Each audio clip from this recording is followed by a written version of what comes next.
Hello दोस्तों, मेरा नाम है एडवोकेट एम जी और हमारे इस चैनल पर आपका फिर से स्वागत है। 1 जुलाई 2024 से नए कानून लागू हो चुके हैं। आईपीसी, सीआरपीसी और एविडेंस एक्ट के स्थान पर भारतीय न्याय संहिता, भारतीय नागरिक सुरक्षा संहिता और भारतीय साक्ष्य अधिनियम लागू हो चुके हैं। हम एक सीरीज स्टार्ट कर रहे हैं जिसमें भारतीय न्याय संहिता 2023 की महत्वपूर्ण धाराओं को हम पढ़ेंगे और विभिन्न धाराओं व उनके दंडों को संक्षिप्त में समझेंगे।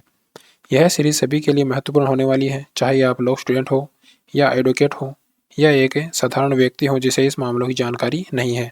भारतीय न्याय संहिता 2023 के महत्वपूर्ण धाराओं और उनके दंडों को जानना आपके लिए बहुत ज़्यादा आवश्यक है, क्योंकि वर्तमान के समय में कानून का ज्ञान आपको एक प्रभावशाली व्यक्ति बनाता है। इस सीरीज के प्रथम पार्ट में हम बलात्कार से संबंधित सभी अपराधों व उनके दंडों को विस्तार में समझेंगे। उक्त पार्ट में भारतीय न्याय संहिता 2023 की धारा 64 से 71 तक हम पढ़ेंगे। तो बिना किसी देरी के हम स्टार्ट करते हैं। चूँकि आप देख सकते हैं कि हमने यहाँ पे एक सारणी बनाई है जिसके अंदर सभी अपराध और उनके दंडों को बताया गया है। यहाँ पर धारा बताई गई है और अपराध है, अपराध का दंड है और संज्ञेय या फिर असंज्ञेय अपराध है या फिर जमानती या फिर अजमानती अपराध है या फिर उक्त अपराध किस न्यायालय में विचारणीय हो सकता है। अगर आप संज्ञेय व असंज्ञेय अपराध और जमानती और अजमानती अपराध के बारे में जानना चाहते हैं तो हमारी एक वीडियो देख सकते हैं जिसका लिंक आपको डिस्क्रिप्शन में मिल जाएगा। तो बिना किसी देरी के हम स्टार्ट करते हैं। सबसे पहले हम यह जान लेते हैं कि सेक्शन 64 के सब सेक्शन 1 के अंदर क्या बताया गया है। इसके अंदर बलात्कार से संबंधित अपराधों के दंड के बारे में बताया गया है। बलात्कार के लिए किसी व्यक्ति को कम से कम 10 वर्ष के कठोर कारावास से दंडित किया जाएगा, जो आजीवन कारावास तक का हो सकेगा, और उसे जुर्माना भी देना होगा। यह अपराध एक संज्ञेय अपराध है। संज्ञेय अपराध और असंज्ञेय अपराध के बारे में मैं आपको एक शॉर्ट में बता देता हूँ। संज्ञेय अपराध वो होते हैं जिनके अंदर पुलिस बिना किसी वारंट के गिरफ्तार कर सकती है, और असंज्ञेय अपराध वो होते हैं जिनके अंदर पुलिस बिना वारंट के गिरफ्तार नहीं कर सकती। और जमानती और अजमानती अपराध के बारे में बता देता हूँ। जमानती अपराध वो होते हैं जिनके अंदर जमानत पुलिस द्वारा ही दे दी जाती है, और अजमानती वो होते हैं जिनके अंदर न्यायालय के अंदर ही जमानत ली जा सकती है। तो बलात्कार एक संज्ञेय अपराध है और यह अजमानती अपराध है, और यह अपराध सेशन न्यायालय के अंदर ही विचारणीय किया जा सकता है। अब हम जान लेते हैं कि सेक्शन 64 के सब सेक्शन 2 के अंदर क्या बताया गया है। अगर बलात्कार किसी पुलिस अधिकारी द्वारा किया जाता है या फिर किसी लोक सेवक द्वारा किया जाता है या किसी सशस्त्र बल के किसी सदस्य द्वारा किया जाता है या फिर जेल या फिर किसी अभिरक्षा के स्थान पर स्त्री या बालकों से बलात्कार किया जाता है या फिर किसी संस्था या फिर अस्पताल के किसी प्रबंध तंत्र या कर्मचारी वर्ग में से किसी व्यक्ति द्वारा बलात्कार किया जाता है, यानी किसी भी संस्था या फिर अस्पताल के किसी स्टाफ द्वारा अगर बलात्कार किया जाता है या फिर किसी निकटतम नातेदार द्वारा बलात्कार किया जाता है, तो उक्त कंडीशन में इस अपराध के लिए कम से कम 10 वर्ष के कठोर कारावास से दंडित किया जाएगा, जो आजीवन कारावास तक का हो सकेगा। यानी उस व्यक्ति का शेष जीवन काल जेल में ही कटेगा और उसे जुर्माना भी देना होगा। यह अपराध संज्ञेय अपराध है और यह अजमानती अपराध है, और यह अपराध सेशन न्यायालय द्वारा ही विचारणीय किया जा सकता है। अब हम आगे बढ़ते हैं और देखते हैं कि सेक्शन 65 के सब सेक्शन 1 के अंदर क्या बताया गया है। अगर कोई व्यक्ति 16 वर्ष से कम आयु की स्त्री के साथ बलात्कार करता है तो उक्त कंडीशन में कम से कम 20 वर्ष के कठोर कारावास से दंडित किया जाएगा, जो आजीवन कारावास तक का हो सकेगा। यानी उस व्यक्ति का शेष जीवन काल जेल में ही कटेगा और उसे जुर्माना भी देना होगा। यह अपराध संज्ञेय अपराध है और अजमानतीय और सेशन न्यायालय द्वारा विचारणीय अपराध है। इसके बाद हम देख लेते हैं कि धारा 65 के सब सेक्शन 2 के अंदर क्या बताया गया है। इसके अंदर बताया गया है कि अगर कोई व्यक्ति 12 वर्ष से कम आयु की स्त्री के साथ अगर बलात्कार करता है तो उक्त कंडीशन में उसे कम से कम 20 वर्ष के कठोर कारावास से दंडित किया जाएगा, जो आजीवन कारावास तक का हो सकेगा। यानी वह व्यक्ति अपना शेष जीवन काल जेल में ही बिताएगा और उसे जुर्माना भी देना होगा या फिर उसे मृत्युदंड भी दिया जा सकता है।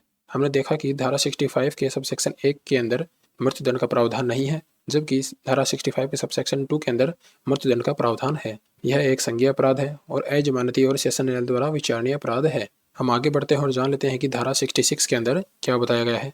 भारतीय न्याय संहिता की धारा 66 के अंदर यह बताया गया है कि अगर किसी व्यक्ति द्वारा किसी महिला का बलात्कार किया जाता है और उसकी मृत्यु कारित कर दी जाती है या फिर उसे ऐसी चोट पहुंचाई जाती है जिससे वह लगातार विकृतशील दशा में चली जाती है, यानी वह कोमा की अवस्था में चली जाती है, तो उक्त कंडीशन में उक्त अपराधी को कम से कम 20 वर्ष के कठोर कारावास से दंडित किया जाएगा, जो आजीवन कारावास तक का हो सकेगा, जिसका अर्थ है कि वह व्यक्ति शेष जीवन काल अपना जेल में ही बिताएगा या फिर उसे मृत्युदंड दिया जा सकता है। यह एक संज्ञेय अपराध है, अजमानती और सेशन न्यायालय द्वारा विचारणीय अपराध है। सेक्शन 66 पढ़ने के बाद में हम जान लेते हैं कि 67 में क्या बताया गया है। अगर किसी पति द्वारा अपनी पत्नी से पृथककरण के दौरान मिथुन किया जाता है, यानी पति और पत्नी अलग अलग स्थान पर रह रहे हैं और उनके बीच में किसी भी प्रकार का शारीरिक संबंध स्थापित नहीं हो रहा है, तो उक्त कंडीशन में अगर पति पत्नी के साथ मिथुन करता है तो उक्त कंडीशन में उसे कम से कम 2 वर्ष के कठोर कारावास से दंडित किया जाएगा, जो 7 वर्ष तक का हो सकेगा, और उसे जुर्माना भी देना होगा। यह अपराध संज्ञेय अपराध है, लेकिन यह अपराध जमानतीय भी है और यह सेशन न्यायालय द्वारा विचारणीय अपराध है। आगे बढ़ते हैं और देखते हैं कि सेक्शन 68 क्या कहता है। सेक्शन 68 में बताया गया है कि अगर कोई व्यक्ति प्राधिकार में रहते हुए किसी स्त्री के साथ मैथुन करता है तो उक्त कंडीशन में उस व्यक्ति को कम से कम 5 वर्ष के कठोर कारावास से दंडित किया जाएगा, जो 10 वर्ष तक का हो सकेगा, और उसे जुर्माना भी देना होगा। यह संज्ञेय अपराध है और अजमानती अपराध है, जो सेशन न्यायालय द्वारा विचारणीय है। अब हम आगे बढ़ते हैं और धारा 69 के बारे में पढ़ लेते हैं। प्रवचनापूर्ण उपायों आदि का उपयोग करते हुए मैथुन करना, यानी अगर कोई व्यक्ति किसी स्त्री से झूठे वादे करता है और उसके साथ मैथुन करता है तो यह अपराध धारा 69 के अंदर आता है। जो कोई प्रवचनापूर्ण साधनों द्वारा या किसी महिला को विवाह करने का वचन देकर उसे पूरा करने की आशय के बिना उसके साथ मैथुन करता है और ऐसा मैथुन बलात्संग के अपराध की कोटि में नहीं आता है, तो वह दोनों में से किसी भांति के ऐसी अवधि के कारावास से दंडित किया जाएगा, जो 10 वर्ष तक का हो सकेगा, और उसे जुर्माना भी देना होगा।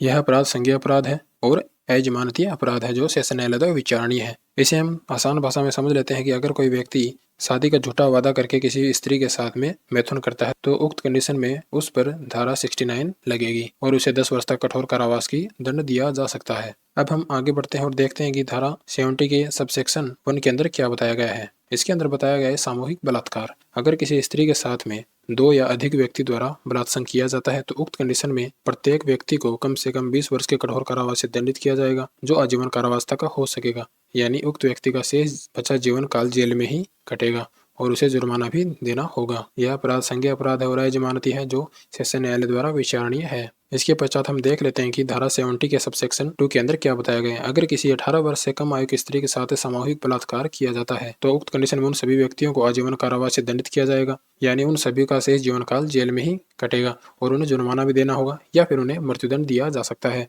यह संज्ञेय अपराध है और अजमानती अपराध है, जो सेशन न्यायालय द्वारा विचारणीय है। इसके पश्चात अब हम इस सीरीज के अंतिम सेक्शन को पढ़ लेते हैं, जिसमें बताया गया है पुनरावर्ती अपराध, यानी अगर कोई व्यक्ति पुनः बलात्कार करता है, यानी एक बार बलात्कार करने के पश्चात वह पुनः बलात्कार करता है तो उक्त कंडीशन में उसे आजीवन कारावास से दंडित किया जाएगा, यानी उस व्यक्ति का शेष जीवन काल जेल में ही कटेगा या फिर उसे मृत्युदंड दिया जा सकता है। यह एक संज्ञेय अपराध है और अजमानती अपराध है, जो सेशन न्यायालय द्वारा विचारणीय है। इस वीडियो में हमने बलात्कार से संबंधित सभी अपराध व उनके दंडों को संक्षिप्त में समझा है। आज के लिए बस इतना ही। यहाँ तक बने रहने के लिए धन्यवाद। आशा करता हूँ आपको अच्छे से समझ में आया होगा। ऐसी ही लॉ से रिलेटेड वीडियो देखते रहने के लिए हमें लाइक और सब्सक्राइब कर लें। अगर आप उक्त डॉक्यूमेंट को डाउनलोड करना चाहते हैं तो हमारे टेलीग्राम ग्रुप को ज्वाइन कर सकते हैं, जिसका लिंक आपको डिस्क्रिप्शन में मिल जाएगा। आप हमें अन्य सोशल मीडिया पर भी फॉलो कर सकते हैं।